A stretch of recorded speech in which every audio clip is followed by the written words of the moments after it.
Why did you connect Circle with an ISA? Did Circle Prospect made you feel like a bigger need for an ISA? 100%. Because with Circle Prospecting, it's a numbers game. What can I do with my time? I can only talk to so many people per day. If I want to get to where I want to go faster, I need to do it. The faster you can spend money, the faster you're going to make money. So I got 4 guys calling for me full time. If we're hitting anywhere from between 350 to 400 contacts per day. That many contacts, it's going to be hard to not do business. What have been your guys' results from building up this ISA machine? 11 listings in 10 months. All right, folks, we are back. I've got a great one for you today. I've got Tucker Cummings, really successful real estate agent that decided this year he wanted to start, hiring an ISA and build an ISA team. So, and he's had a lot of success with that. But before we get started and jump into the details, you know how we start these sessions with folks. Tucker, welcome to the show, and give people, a little bit of introduction. Who are you? Where do you work? How'd you get into real estate? And I'd love to segue that intro into why did you feel you needed to hire an ISA? Go for it, Tucker. Yeah, for sure. So, I guess just by my background, I've always been in sales, always had sales jobs. So, coming out of college, I worked in W-2 sales, selling software, and all just a natural gift, I guess, being a salesman. So I was always in the top half of them, or top agent, or whatever at whatever company I was working at. And then one day I come back from vacation. This was June of 2023. Day I get back from vacation, I'm the number 2 sales rep at the entire company, and this company decided that they were going to lay off the entire top half of all the sales reps. And found out 3 months later they laid off the bottom half. So it was one of those things, they were just gutting the company to get ready for a sale. At that point I had already done, real estate investment, loved real estate, knew I wanted to get into it. So like, all right, I guess this is my opportunity to get full-time into real estate. So got licensed in August of 2023. Never been shy about coaching or anything like that. So having a sales background, decided I was going to start picking up the phones and making calls. And I was like, well, how do I do this? Where do I get my data from? What dialer do I use? All the usual, what do I call? Do not call numbers, right? All the usual questions you have. And so I was like, I should just hire someone. I should just hire a coach to do this rather than, me just stumble and figure it out on my own. I can make this a lot quicker if I do that. So found this guy, Brandon Mulrennan. People that follow this channel may know him. A lot of people that are successful PowerISA have gone through his program first. If not, you should, right? Like 100%. Yeah, right. Yeah. So, so I found him and I was like, all right, let me get on this program. Jumped in there and then just started making cold calls, calling expireds and withdrawals, and that was it. And then my first complete year in real estate, from August of 23 to August of 24, I made about $185,000 in GCI, just cold calling, withdrawals, and expireds. And so I did that. And then the market in Austin really started drying up, where it's time investment. I think let's call that out for a second, Tucker, because, one thing's real estate. Your first year in real estate is hard in any market. Austin, at the point you started, was probably the worst market in America. And maybe it is, I don't know if it still is or not, but in 23 and 24, it was ground zero for this kind of post-COVID bust, right? I mean, I don't know if I'm exaggerating or not, but it went from the hottest market in America to probably the coldest market in America in like less than a year. It was crazy. Yeah. And that's what you jumped into, basically. Yeah. And so the market was declining. And so people were it's kind of like you could still get close to where your COVID prices were, but not quite there. Now, as this recording, October of 2025, it's basically like if you bought your house 2021 or later, you're underwater. You're not going to get out of it what you paid for. And so I think now there's a lot of people who they're wanting to sell, they're going on the market, but no one wants to buy them because they're too expensive and they can't go lower because of the equity. Sure. I had one seller recently who their best case scenario was they were going to have to show up to close with $60,000 in order to close. So obviously we decided to rent it instead. But anyway, the point I was getting at is starting in about late 2024 and going into 2025. the expireds that are coming off the market, it really isn't because that they have a bad realtor or something. It really is because, sometimes people would say, oh, I'm coming off the market because, it's the market is bad, right? And that's a smoke screen, and you can find your way to rebuttal that. And it really is genuinely at the point now where people coming off the market as expired or withdrawn or canceled, they really just can't sell. And so I was just finding that time that I was putting into this was not getting me the results that I wanted, as it did in the first year. And so I was like, I need to get more of a pipeline business. I need to do more circle prospecting. And so, I'm doing circle prospecting and go for hours and hours just to get one lead. And Yeah. I'm like, right, I got to scale. I got to figure out how to way to scale. And then that's what led me to using some of that money I'd made in the first year to reinvest back in the business and getting some ISAs. I gotcha. I gotcha. That's wild, right? Because you're coming from another industry, right? You're in this ground zero of kind of the post-COVID market, right? It started also. I think a lot of the country's feeling it now, but early on it was just you guys, right? So you're ahead of the market that we're in right now, I think, right? So you jump into this market, you're having a lot of success that first year, but then you found that what got you that first year was not going to get you to scale the second year. Hey, this market's changing. The ground is shifting beneath our feet, right? You got to adapt. You got to try something different. And you said, okay, circle prospect, right? Let's try that out because that's a big change, Tucker, right? From I don't know, for the people that don't know, calling expireds and calling circle is like, I don't know, man, Formula One and like the county derby. You know what makes sense? Oh yeah, The yeah. skill level you need and the intensity of the conversation, I don't think could be more different. Let me just speak to that for a second because Yeah. anybody who has done expireds withdrawals and that is like your bread and butter of your business, you're going to know what I'm talking about. When you do expireds withdrawals, most of the time, not gonna say every time, but most of the time, 99 times out of 100, you're going to have to go above and beyond. You're going to be going against multiple agents, and when you show up, you're going to have to. Um, I'm going to drop off my resume the day before. I'm going to send them some crumble cookie afterwards. I'm going to send them a handwritten note afterwards if they didn't get signed. I'm going to when I do my listing presentation, I'm going into deep, deep detail about everything, and I've got my packet, and like it's a show, right? I'm going Yeah. to send them a video of myself beforehand to really introduce myself beforehand, all that kind of stuff. That's a typical expired withdrawn appointment because you really have to outshine. Not they're mad at their previous agent already, and now they're interviewing multiple agents, and you have to really shine above everyone else. You got to do all that.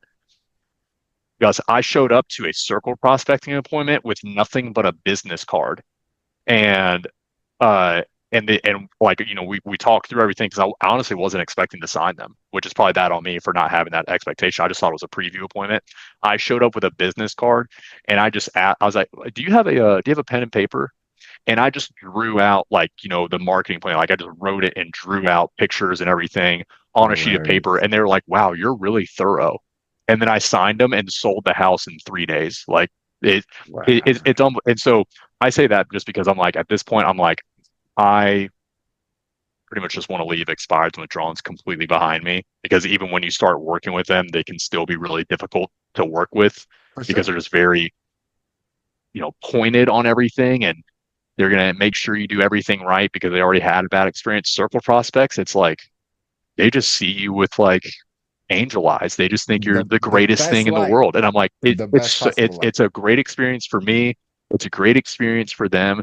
And so now I've transitioned from this business that was a very like tough grind from beginning to end. And then even afterwards, you're trying to get reviews and referrals, and they still just have a little bit of a bitter mouth on realtors. Yeah. Um, some of them on expires and withdrawals are like had a bad experience, and now they're like, "Oh my gosh, this guy saved me from my bad experience."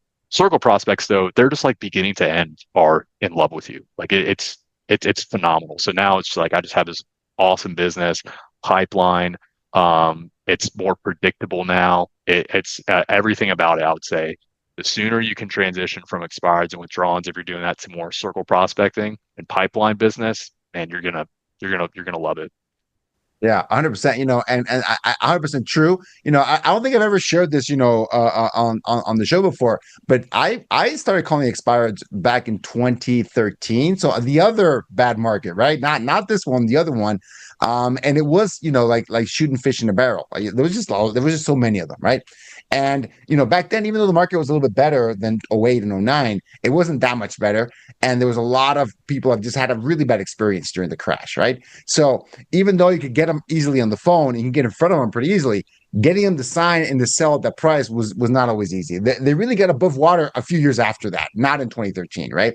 So I get, and then someone, I guess it must have been a training or a coaching session I had, said, "Hey, you should try Circle Prospect," and I was just blown away by like what you're describing, like just the difference in conversation. Yeah, you can get someone that's mad for that you call them, and any job you can get that, right? Someone can just you get them at the wrong time, and that's normal. But expireds is something else. I mean, like I said, you're starting the relationship. It's like you're the rebound. They just broke up with someone, and you're there to kind of hold their hand and just deal with the aftermath. That's the beginning of the relationship, right? And it can go up or down from there. It can be really unpredictable, but you're getting someone in a tough spot. That's where you're starting with an expired. And with Circle, I was always pretty good at chatting people up. I mean, it's just I kind of have the gift of gab. I can just talk to people about stuff. That's like a superpower for a Circle prospect because that's kind of what you have to do. You just have to be able to hold a conversation with people and just connect with them, right? Can you connect about something? And real estate is one of those things, man, that we can all connect with, right? Because you're calling a homeowner. The only reason you're calling them is usually because they own a home, right? So you can connect about the community, about that home you just sold, a few blocks down, or the neighborhood you have a bunch of buyers who want to move into. Like you can always connect about something around real estate and just your ability to hold the conversation. So coming from expires to Circle is, that's like the best thing ever, right? I think if you just start with Circle, it's going to be challenging. You're going to go, yeah, for sure. But if you're coming from expire, that's an unbelievable feeling. Like, oh wow, like you're sliding into like you're sliding those DMs, like ooh, really, really nice. So big difference. And the competition, Tucker, like you named it. Back in 2013, it was at least 3 or 4 other agents they were interviewing, sometimes more than 3 or 4. Sometimes they had 2 days of marathon meetings. Like I remember one time I think it was like a dozen agents. They didn't tell me the final number, just the cards that I saw, and like they were just stacking up these decks. It's got to be like 10 people in there. I came in second place. And I'm like, this sucks, bro. Like, this is just not a great use Right. of my time, right? This is It's like crazy. they're just parading you through like a beauty pageant, and they're just they It's and at that point, like you're interviewing that many people, the only thing you're looking for is who's going to do it the cheapest. That like that. at Yeah, the at end of the that day, that point, who's going to do the like most stuff and do it for the cheapest. That's what they're looking for at that point. I, it's I don't want to play hardcore. that game. Yeah. Yeah, it's crazy, right? And if you're trying to play a game, it's a race to the bottom, or maybe they're just going on. Who knows at that point? Do you even remember if you talk to 10 people, like what the seventh person even said to you? It doesn't even matter at that point, right? So that was the world I was coming from to Circle Prospect, that they were like happy to see me almost, right? Like, holy cow, like just having a conversation with them. So big difference. So I love that you made that transition and that you wanted to kind of base your business off that. I love it. So you decide. But you wanted to Circle. Why did you connect Circle with an ISA? Versus before. Like, did Circle Prospect made you feel like a bigger need for an ISA? Yeah, 100%. Because with circle prospecting, it's a numbers game. It's how many people. And I get like there's all kinds of different questioning methods, and you know, you are not going to ask a cold circle prospect the right question that's going to make them want to sell their house. It literally is just my guys are calling, and it's if you knew you could get a strong offer in the next 1 or 2 years, would you be totally opposed to the idea of selling? That's it. And then we have more scripting after that. Maybe we'll get into that later. But you just need people to ask that question to as many people as possible per day, and then you will find opportunities in pipeline and business for it. And so when I'm thinking about okay, what can I do with my time? I can only talk to so many people per day, and this is 100% a task that I can just hand off to someone else so that I can scale and do more things. And so if I want to get to where I want where I want to go faster, I need to do it. And there's another guy who, um, one of the things that he said to me that he, helped me out with some ISAs and some tactics and things getting started. Basically, what he told me was the faster you can spend money, the faster you're going to make money. And so I was like, okay, let's just start off with two guys full time right away. Let's go right out of the gate. And then I think before I even had closed my first deal, I think I'd got a signed contract, and I was like, wow, like this is for real. And that one contract was going to pay for that ISA for the entire year from the commission that came off of it. So I was like, okay, let's just go on and hire two more guys right away. So I got four guys, calling for me Wow. full time. Um, Okay, yeah. and and we're hitting anywhere from, between 350 to 400 contacts per day. Like that many contacts, Wow. you're gonna trip over business. It's gonna be hard to not do business getting that many contacts per day. Yeah, I love that. So, I mean, I love, let me break that down a little bit because, I think you realize what a lot of agents realize. You were just a lot faster to act on it, right? I think a lot of agents are going to dip their toe in a little bit, maybe hire one person, kind of see how it goes. If they're able to get a lot of contacts from them, a lot of conversations, they might, try for a few more months. And you're like, you got the signal really quickly. You're like, hey, this is working for me. The math checks out in the future, not at that moment. Let's be real clear. Like not immediately, right? They're not going to get like 10x ROI right off the bat, right? You're like, hey, this is working. Let me scale this up, very, very quickly, and let's go. Like, let's go 100% and let's accelerate, this process. So let's break that down for folks, right, Tucker? Because I don't want to give the impression that, oh man, boom, we're there and it's easy and no issue, right? So what does it take to get someone on your team, get them productive? What does that mean for you now? Like getting an ISA on your team, what do they have to do in the first week, in the first month? How do you know they're going to be that person that's going to stay on the team and help you accelerate? Can you walk us through that process? Yeah, for sure. And then just I'll circle back to that. But one of the other things too, I think we've mentioned a couple times in the podcast, what made me really want to get ISAs and then scale with it more was, we've talked about it before, it's something like 70% of home buyers only interview one agent before deciding to move forward with an agent. So 70% are only going to talk with one person. Home sellers, it's like 80% of home sellers only talk with one realtor before deciding to sell. And so Wow. let's split it down the middle. 75%, three out of four people are only going to talk with one realtor before deciding who they're going to sell with. Coming off of where all you do is, expireds and withdrawals, your sales skills have to be sharp. Like you've got to be on it. Good point. And luckily, I did have that skill, but taking that into circle prospecting, now it's like, okay, well, now the name of the game is just marketing. It's volume. It's how many people can you get in front of before anyone else. And that's all you have to do is you just have to you have to get in front of more people than anyone else. And then three out of four of those people that you meet with are going to sign with you, regardless of how bad your sales skills are. It's just the fact that you're face to face with them. So to me, I was like, all right, well, that's a no brainer to take this and scale it up to as far as I I can love it. scale it. Um, I love it. now, I love it. I guess to your other question there. Sorry, remind me again what the question was. No, well, yeah. So so we established that the ISA can help you grow. It's the engine of your business. Okay, Getting and them I up don't and want to make running. it sound. Yeah. Yeah, I don't want to. Yeah, getting up and running.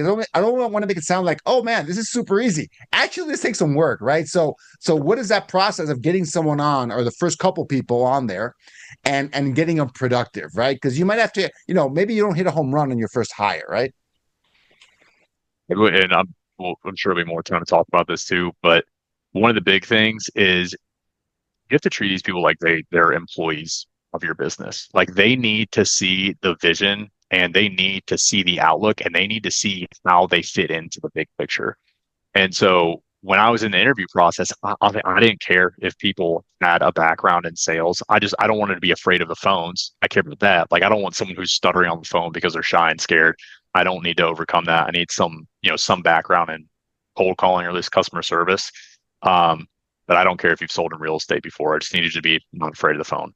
And when I was in the hiring process, I told them up front, I said, hey, look, like this job is a grind. You're going to be talking to you're going to be talking to hundreds of people every week, and very, very few of them are actually going to want to do something. And then even the ones outside of that, There's going to be fewer that are going to want to then have us follow up with them. And then there's going to be even fewer that end up contracting. And if they do contract, it's going to be a minimum 6 months, probably closer to 12 months before you do anything.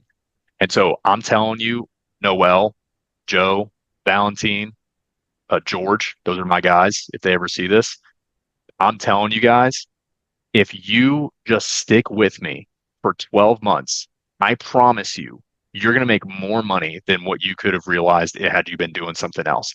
But you're going to have to grind through it for 12 months. And if you can't do that, it's totally fine.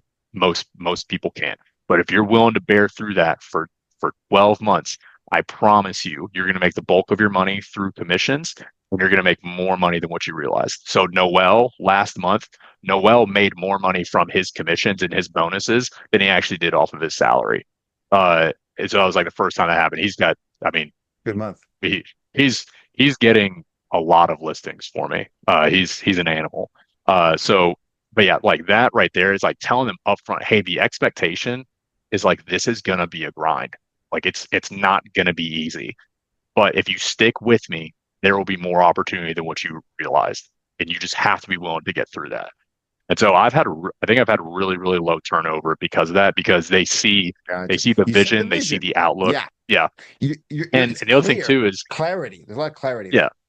And so when I bring them on, when I first brought them on, it was the first half, if it's an 8 hour day, when I first brought them on, the first half of the first day was just onboarding systems, stuff like that. Here's this, here's that, this is what you do.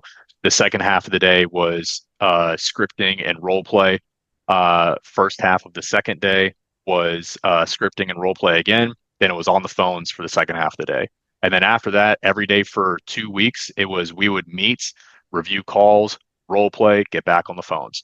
That was for the first 2 weeks. Then the second 2 weeks, it was Monday, Wednesday, Friday for 2 weeks. Then for another 2 weeks after that, it was Tuesday, Thursday, and then ongoing now, it's at least once a week I'm jumping in with them. And I've promoted Joe, or Joe's his stage name, Valentine. I promoted Valentine up to our manager, so he runs those calls for me Lead ISA. every day they do role play. Yeah, But that's a then big thing. I'll yeah, tell folks that's a daily activity. It's just you don't yeah, have to do it anymore, right? But right. that daily accountability is so key to keeping the Mhm. team running smoothly, like high performance. You don't run them every day now. You run them once a week, but you've got someone within the team. It's now like a leadership role. But Exactly. they also call, right? Or are they like a full time managing? They call and they manage. Yeah. And the other thing too is one of the problems I think a lot of people do is they'll hire VAs or ISAs, and then they just kind of like stick them in a closet and then never talk to them again. Yeah. My guys, they get on. So like I have a group of guys that I meet with that I've met through Brandon Mulrenan's program. We get on Discord every day. We make our calls together and we hang out together. Cool. And just the other day, like one of them was talking all about going on vacation together and stuff like that. So these are good friends, and we built the same thing for them too. So they have their own room inside of Discord. They all log in, they all talk That's with each awesome. other and hang out. So it's like it helps keep morale high. Because if I had to sit here, I just imagine if it was myself and I had to sit here for 8 hours a day, just making cold calls by myself, no one to talk to, and just getting people hang up on me over and over, I'd last 2 days. And I imagine it's probably the same for most other people. But Easy. whereas if you can log in, you can like have some friends and meet people and talk with people and just like joke around and things like that. It helps keep morale a lot higher. And so they have their own room inside of our Discord channel where they can all hang out and make calls together.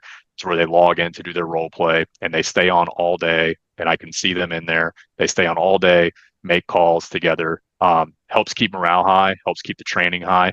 And then too, we keep all the numbers transparent. They know exactly how much they're making. They know exactly how they're stacking up to the rest of their team in terms of their conversion rates and everything. So they know how well they're performing against everyone. They know if they're falling behind or if they need to, or if they're, really blowing it out of the water. So everything is completely transparent. I love that. I love that. That's great. And let's talk about the process, right? So let's walk people through kind of how the system works. So you got ISAs, a group of ISAs. They're calling neighborhoods. How do you pick them? Because I get that question a lot. Hey, I want to do a single prospect, but I don't know where to call. How do you select your areas, Tucker? So So I'm in the Austin, Texas market. If you look at Austin, Texas, you're going to see different cities around it: Round Rock, Leander, Georgetown, Hutto. That's where I am, is Hutto, Pflugerville. So I just go, I say, City of Hutto, let's rip it. And that's pretty much it. I'm looking for I'm looking for owner occupied homes in the city of Hutto, That's and awesome. that's it. Because here's the thing: is these guys, they rip through so much data that I don't need to parse it down. I don't need to, Love it. like, they're going to make. I mean, these guys, like, if I pulled up their numbers right now, they've probably, it's about 1:30 right now our time. They've probably made about 6,000 dials today. Um, Wow. they're calling on something called Call Tools, which is a 10 line dialer, and they're just ripping through the data. And so they've probably, at this point, on any given day, they're going to make somewhere between 10,000 to 12,000 dials. And Oh, so wow. that right there, like, you need to have a lot of data. And so if I Yeah. try to filter by downsizers or specific neighborhoods or anything like that, it's just not going to be enough data. Now, we It's a do machine. have some things where we'll say, okay, like, we just got this listing. I'm going to pull 1,000 homes, or just all the homes that are in that neighborhood, which might come up to somewhere between 500 to 1,000 homes. And we might bullseye prospect that one neighborhood. But even that is only going to last a couple hours, Yeah. basically, until it gets, our system will automatically refresh it. They'll call it again, and they'll call someone 10 times over the course of about a week or two, before it gives that specific contact a rest, in which case it'll rest for 30 days and then it'll pop back up and it'll repopulate. So each month we basically just pick out another city. So we did Hutto, then we did Pflugerville, we did zip codes in North Austin, we did Leander. Um, Round Rock was really good to us. Um, right now they're calling through Georgetown, and I'm telling you, they're just calling the entire city. So each month I'm pulling about 30,000 records. It'll last them about 4 to 6 weeks, and then I'll get another 30,000 records after that. Yeah, that's a steamroller of a machine that that's a massive amount of calls. What do you source your data? Like what's something you like for that amount of data? You can't look, oh, I'll do Red X or Vulcan. You need like 10 times what they usually provide. So what's a good source for data if you want to build something that large? Yeah, if I want to parse it down to something, I'll use batch leads. So I through there I can get 10,000 records a month. So that's if I'm doing bullseye campaigns, or maybe there's something specific I'm looking for. So like last month we were able to pull about 10,000 records of debt and lien property. Meaning they had maybe a tax lien or some kind of other involuntary lien. And we just pulled them for all those cities I named a second ago. Um, we pulled it for all that. So I'll use batch leads if I really want to cut it down. If I'm just looking for, here's a city, I want all the absentee owners here. Here's a city, I want all the owner occupied homes here. I'll use something called kind skip tracing. Now that it's 3 cents per record, and so I can pull all the data for that. So right now it's like I might be spending about 750 to $1,000 a month on data. Um, but I anticipate, like, next year that's going to go down, because next year we might call for the city of Hutto again. I already have the city of Hutto. I just need to dial it again, or maybe update it, and there's not going to be nearly as many records. So the only Like a filters I'm really refresh. putting You need on like it, a refresh. yeah, the only filters I'm really putting on it is I'm looking for homes that are between $250,000 to $2 million in value. And the homeowner has to have lived there or have owned the property for at least 2 years. Outside of that, I'm not doing anything. Love it. I love it. Okay, that's awesome. Yeah, and you're right. Kind of once you got the properties down, like for a specific area, right? You can just do like a data refresh usually. Say, hey, which ones of these have changed? And you update the ones that have changed, right? That's really what you're looking for. Because with my team, when we first started circle prospecting, I had a team of 50 people, and they weren't working for me, they were working for other agents, but we trained them on my data, right? We would train like dozens and dozens of people. So I would have them call in my home state of, not home, my home market of Washington State. About 3 million, a couple million numbers that we were able to get, right? We would call through that. It took us a while. So probably maybe 2 to 3 years to call through the whole, like every single owner occupied property could find in Washington State. What did we do at the end? We went back to the beginning and started over. You know what I mean? Because it had been 2 years, it had been 3 years. You think that data changed? Yes, it had a lot, actually, right? People move, people are born, people die, people get divorced. Everything you can imagine happens, or you just didn't get them that year. Get them the next year; they'll pick up on a different number, right? So that people kind of feel like, oh my goodness, I'm going to run out of data. Like I don't. That's not a real issue that usually happens, right? Even you, Tucker, you're not going to run out of data in Central Texas. You're just not going to, right? No Like way. it's a large area, big metro, area, and people come and go there every single year. It's just not a real concern you should have, right? It's just not a real thing. I'm not going to say it's like an infinite source of numbers, but it is pretty close to being an infinite. Unless you're like in a 10,000 person town, okay, then you probably got to try something else. You can probably meet everybody in town in a couple of years, right? So that's a different strategy. But for everywhere else, this is going to be a really, really viable strategy. I love that. So you get the data, you got and by the way, call tools is what I call, a little bit more of an advanced dialer. So, Oh you yeah. set that up yourself, It's you comp. hire a Yeah. It's a consultant, lot. it's a little bit of, because, Mojo, you can get up and running in like an hour. Like you're up and you're dialing and you're calling. Call tools, you got to attend their like setup session to even dial. You got to attend like a 1 hour class to like, get in there and like load up your list and kind of get it going.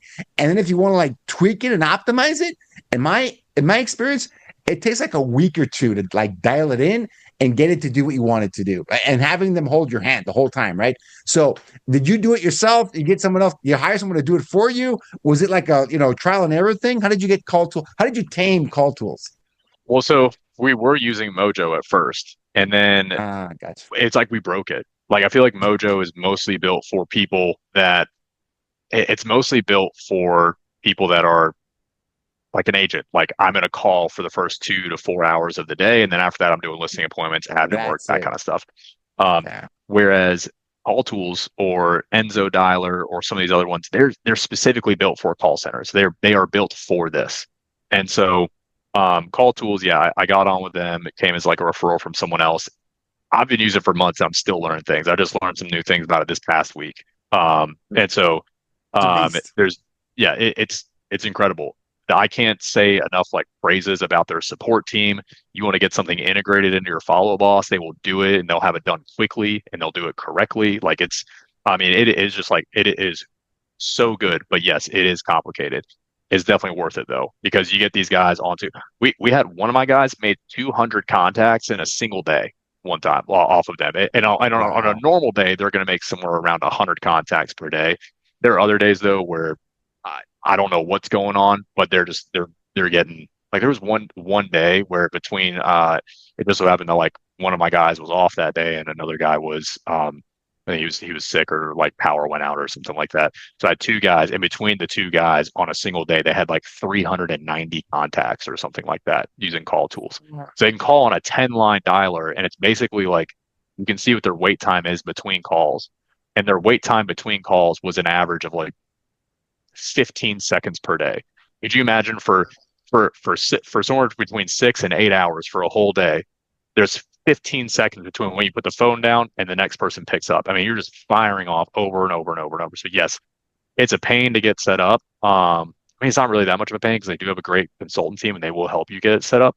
It's just a big learning curve off of something like Learning Mojo. curve. I'd say But that. Yeah. doing something like that, because again, going back to what I said in the beginning, circle prospecting is a contact sport. It's just about the contacts. How many people can you ask the question of, would you be opposed to selling in the next 1 or 2 years if you knew you could get a strong offer? That's it. Like you just need to ask that Love it. question to as many people as possible. And so whatever you can do to get that number up, you take advantage of it. I love it. I love it. Great. So you got that data, you got the dialogue and everything. So tell us, walk us through that process. They're calling these lists, someone picks up, and they're just asking that question. Hey, would you be totally against, selling the home in the next year or two? You're just looking for people that will consider selling. This is not their forever home, right? Like this is or is this your forever home? Tell me like off the bat, right? So you're just going straight for them. You're going right after them and saying, "Hey, would you consider selling if you got a strong offer? Would you be opposed to it?" Right? A very Brandon Morenin, kind of script. Like, hey, would you be totally against getting a super strong offer and selling your property within the next year or two? And if they say yes to that question, or they're like, "Oh, maybe," so they go through a couple more qualifiers after that, and then they hand them off to you. What's the Really? process? Yeah. Yeah, not really. I tried having them Okay. put more qualifiers into it, and I realized it was like getting them too far in the weeds of the question. I'm like, I just want you to find someone who's going to raise their hand. So I'll talk through a couple things here because we tried a bunch of different stuff and we just found that just find the hand raisers and that's it. So I'll go through the whole script because I know there's probably a lot of people out there that would really want to know.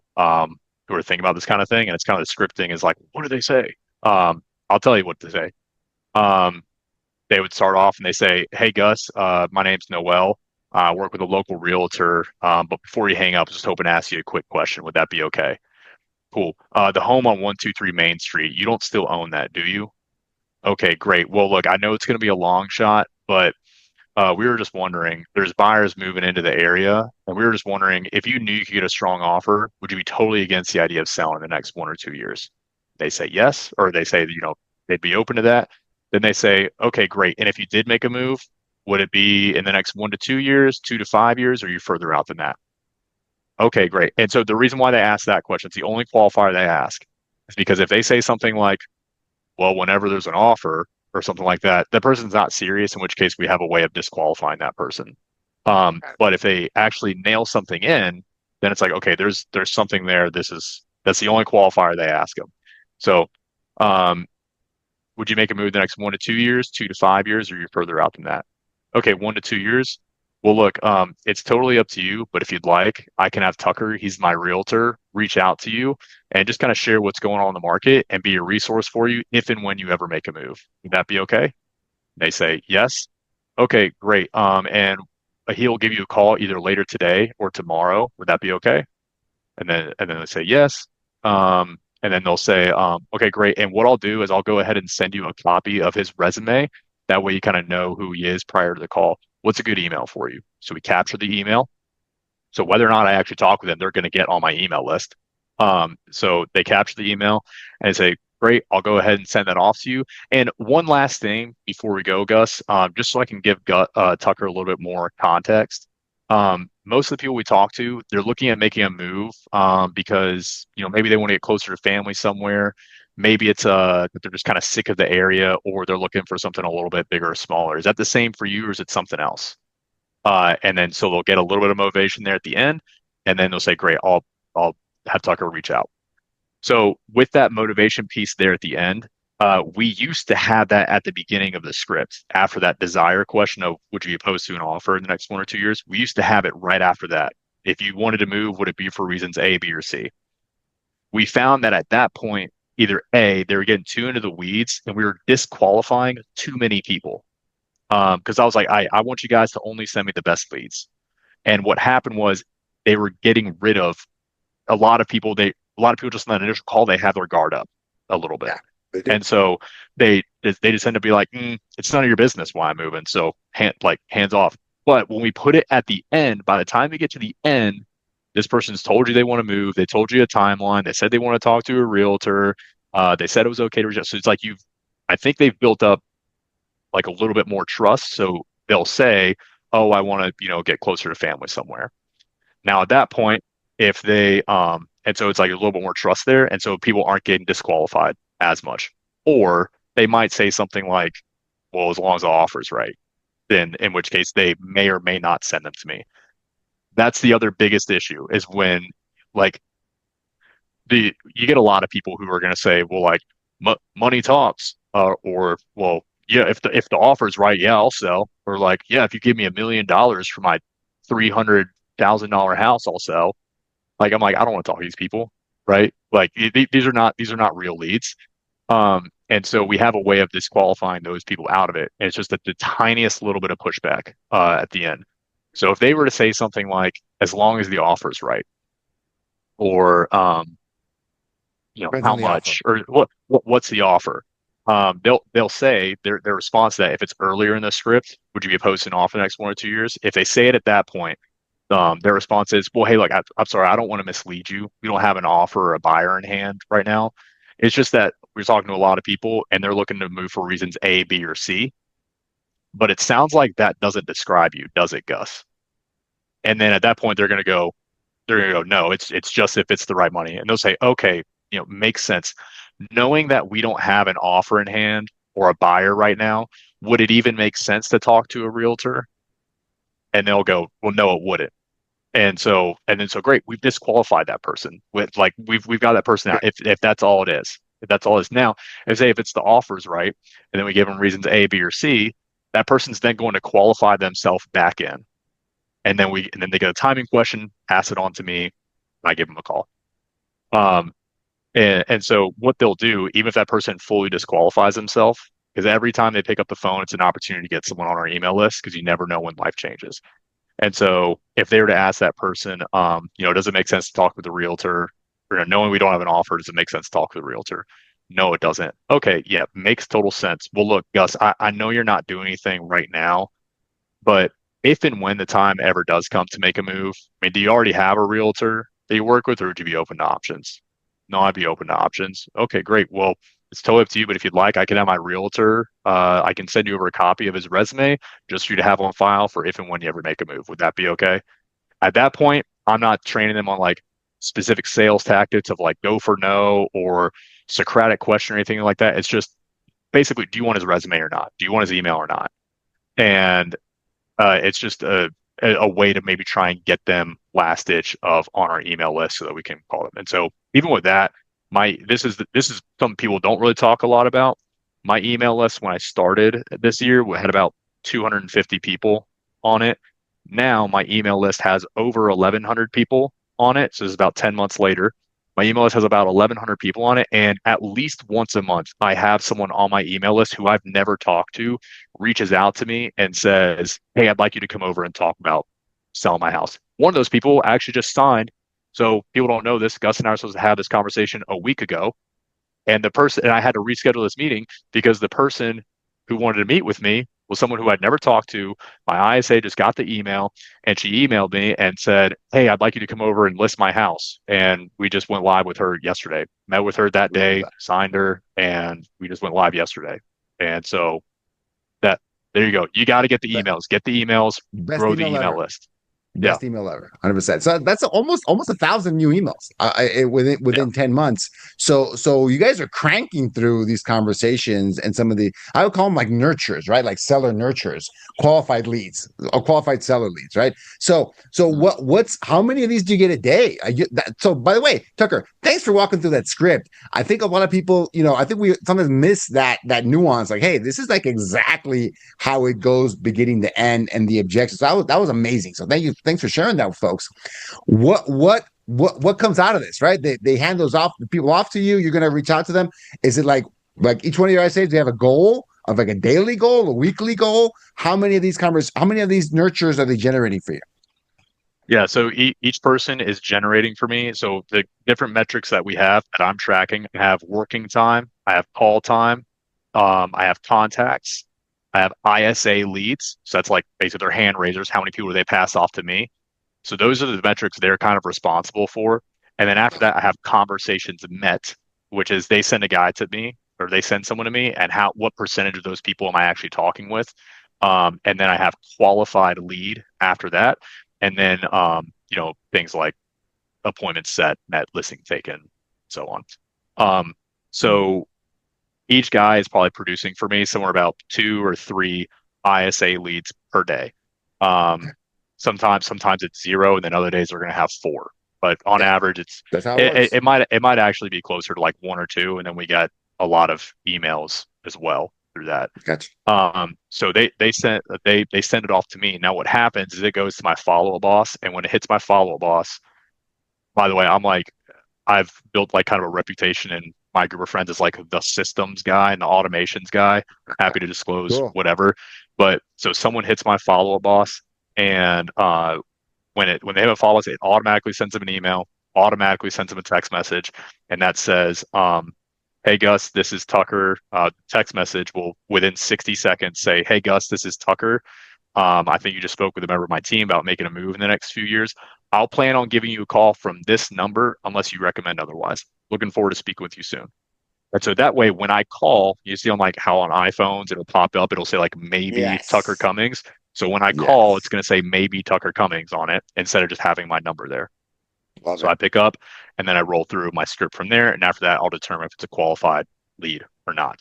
Um, and so the other thing they do, if all they do is capture the email, I have a different version of that, which comes out, which says, "Hey, Gus, this is Tucker. I think you just spoke with a member of my team about maybe making a move in the next few years, but that you weren't quite ready for a conversation with a realtor yet. I've linked my resume below for you to have on file. Feel free to reach out if you have any questions." And then it has a link to, my website or my resume there. And so then that way these people are still like I get like people text back thumbs up or thanks or stuff like that, and that way you get some kind of acknowledgement from them. And I found that that has really taken taken it higher. So my cadence Love for it. when I follow up with people, they send people to me at 3 o'clock on the day. Like, so every day at 3 o'clock, I call through all the people that have been generated that day, or maybe any follow up people that I haven't been able to contact with. And then the second day, um, at 9 a.m., I call through all the leads that have been generated that I haven't been able to contact so far. At 3 p.m., I will give them another phone call. All these are follow up. All these, I leave a voicemail. I have my voicemails scripted so that I say the same thing every time and can track the data. Then the same text message every time. It's all templated in Follow Boss, so it's just boom, click, boom, click, boom, click, really quick and easy. Um, Because this is at and then scale. for the This is like 5 to 10 a This is how day. you Like scale. this is Yeah. new ones. Yeah, because 5 to 10 new ones per day, that snowballs pretty quickly. If you don't have a system in place, you don't have a way to kind of like do this in bulk. That can overwhelm Yeah. someone in a couple months already, right? Yeah, I mean, even while we're on the phone here, like I've generated this is three, in the time of this conversation, we've generated three leads. So Wow. um so the yeah, so that's what was, for in the next 2 days after that. So first day is immediate text message, immediate email, phone call at 3 o'clock. Following day is a phone call, voicemail, followed by a text message at 9 a.m. that day, and then another phone call with no voicemail at 3 p.m. that day. The next 2 days in the morning is phone call, voicemail, text message for 2 days. Then the day after that is phone call, no voicemail, text message. And then the day after that is like a Dear John text of like, hey, Gus, reached out for about 5 or 6 days now. Haven't been able to get in touch with you. Get the feeling I got sent my way by mistake. Um, if anything changes, feel free to reach out. That rests. And then recently, what I've implemented is 30 days after that, it goes to one of my ISAs who now has a seat inside of Follow Boss, and then he calls those again after it's rested for 30 days. And Start to actually, re-nurture them. by doing that, we actually found someone in there who we got them sent back to me. I called her, set an appointment, signed her. And so Wow. even through doing that, like we've been able to just get people who we otherwise, would have slipped through the cracks. I love that. I love that. That's super deal. And that's for people that are trying to reach the first time. Once you've had a conversation, you've made contact with folks. Does the follow-up process then just depend on the conversation? If they're like an A person, you're talking to them every week. If they're further out, it's like every quarter. With the people that are contacted, how do you follow up with those folks? So they're yeah, it mostly just depends on their timing, how far out they are. So probably don't have enough time to go through like my full like database plan on this That's fine. call. But basically, I have a field inside of Follow Boss, a custom field. It says timing year. And so in that Ooh. timing year, I'm going to put in 2025, 2026, 2027, 2028. And then depending on what year they land in, they're all going to get postcards. They're all going to get emails. They're all going to get, um, basically those things on the same cadence. But when I make the phone call to them is going to be different. So if they are this year, it's going to be either a phone call every quarter or half the time that they recommend I give them a call back, just depending on how far out they are.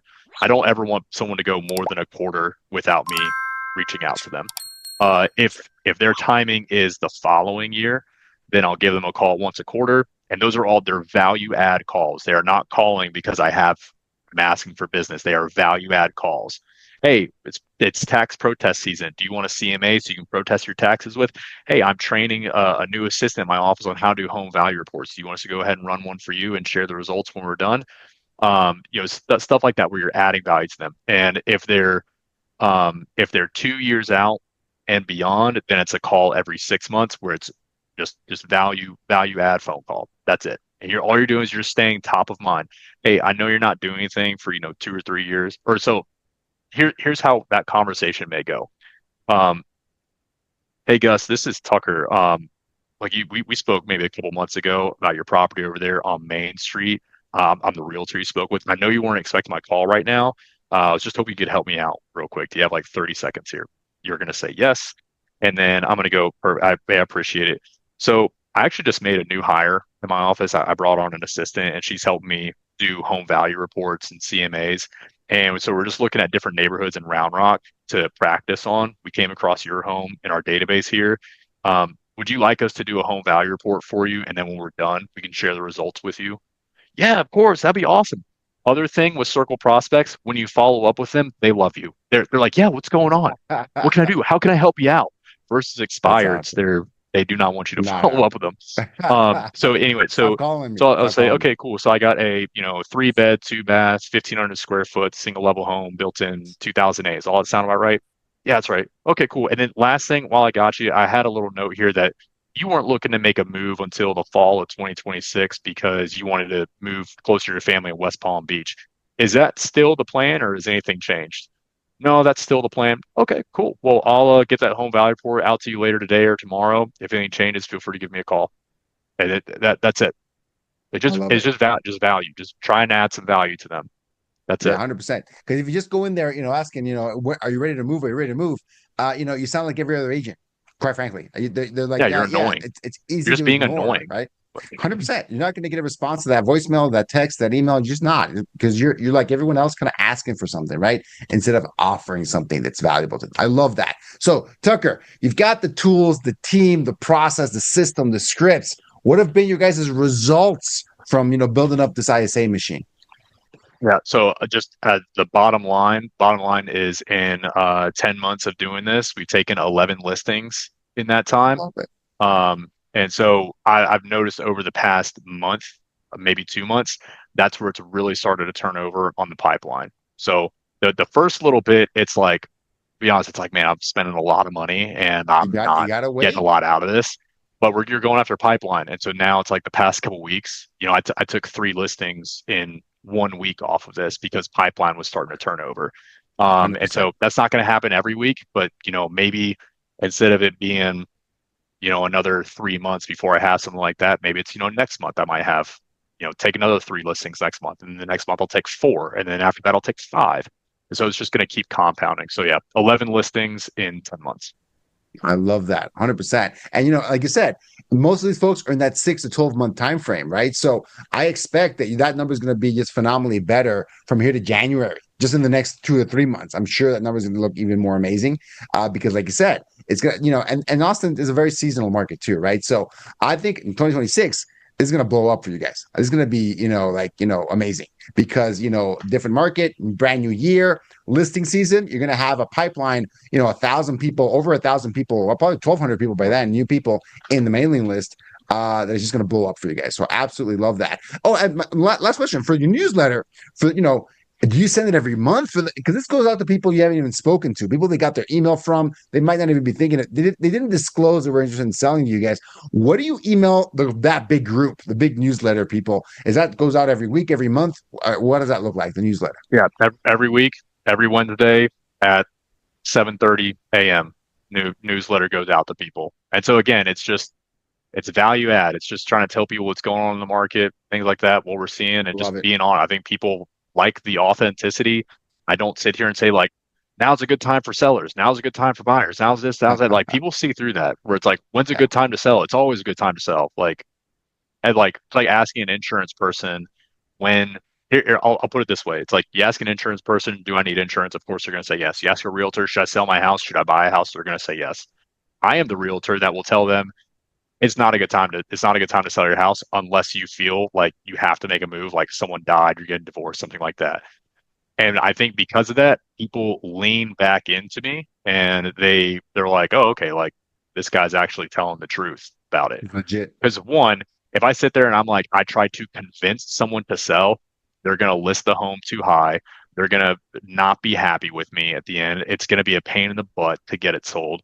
And I don't want to deal with that. So I think when they actually do want to sell, they look at me as like more of a trusted advisor rather than just a salesman.